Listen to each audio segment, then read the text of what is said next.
factoriser, c'est transformer une somme en produit. Alors je vais d'abord vérifier, est-ce que l'expression qu'on me donne est bien une somme? Eh bien, l'expression qu'on me donne, A, est égale à 14, ici j'ai un signe multiplié qui est sous-entendu, plus 7, j'ai un signe multiplié qui est sous-entendu. J'ai donc bien 14 fois A, 7 fois B, qui sont l'opération prioritaire étant la multiplication. Je vais effectuer d'abord ça, et au final, je vais additionner. Donc la dernière opération que je vais faire, c'est une addition. Il s'agit donc d'une somme. Comment faire maintenant pour factoriser une somme? Ma somme est une somme ici de deux termes. Il va falloir que j'essaye de trouver ce que j'ai en commun sur ces deux termes. Alors ici j'ai donc le premier terme qui est 14 fois A, et le deuxième terme qui est 7 fois B. Qu'est-ce que j'ai en commun? Eh bien 14 et 7, ici, sont tous les deux des multiples de 7. Comment est-ce que je vais pouvoir le faire apparaître?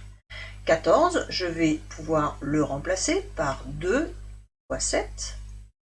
Je n'oublie pas d'écrire fois A, donc ça c'est cette première partie, plus 7 fois B.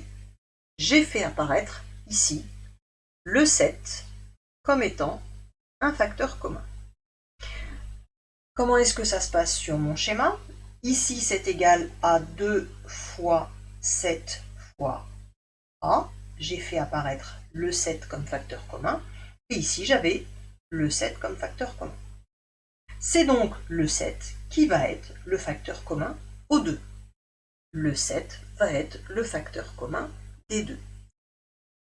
Ce 7, il va donc ici, le 7, par quoi a-t-il été multiplié? Je m'interroge de savoir par quoi il a été multiplié pour que ça donne 2 fois 7 fois A.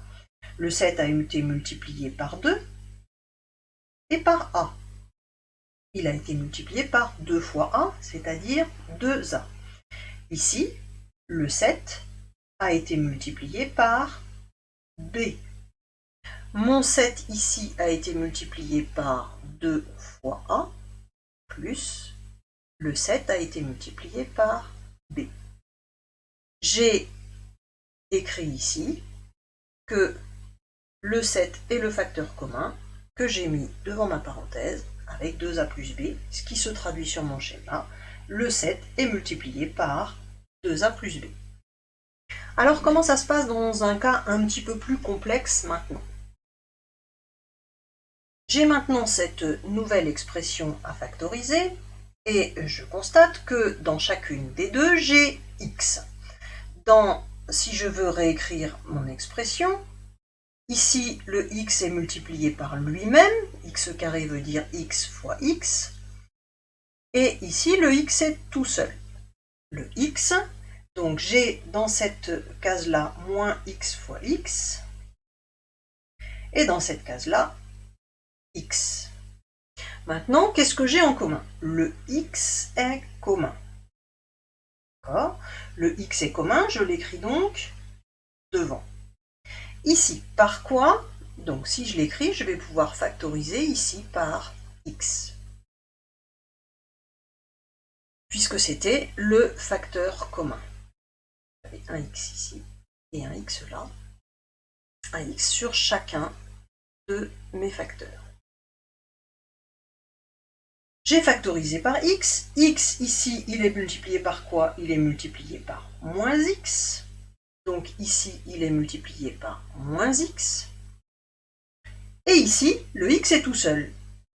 X tout seul, ça veut bien dire que x a été multiplié par quelque chose. S'il est multiplié par rien du tout, si je laisse ça vide, ça sous-entend qu'ici j'ai 0. Or 0 fois x, ça fait 0, ça ne fait pas x.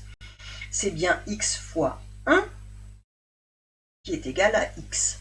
Ce que je pouvais aussi écrire ici, en rajoutant que x c'était pareil que x fois 1. Auquel cas, ici, quand j'avais écrit moins x, il me reste à ajouter 1. Mon expression factorisée est donc x facteur 2, on dit facteur 2 quand on a un nombre seul devant une parenthèse, ce qui veut dire que x est multiplié par toute la parenthèse. Donc x facteur 2 moins x plus 1, ce qui se lit sur ce schéma, x facteur 2 moins x plus 1.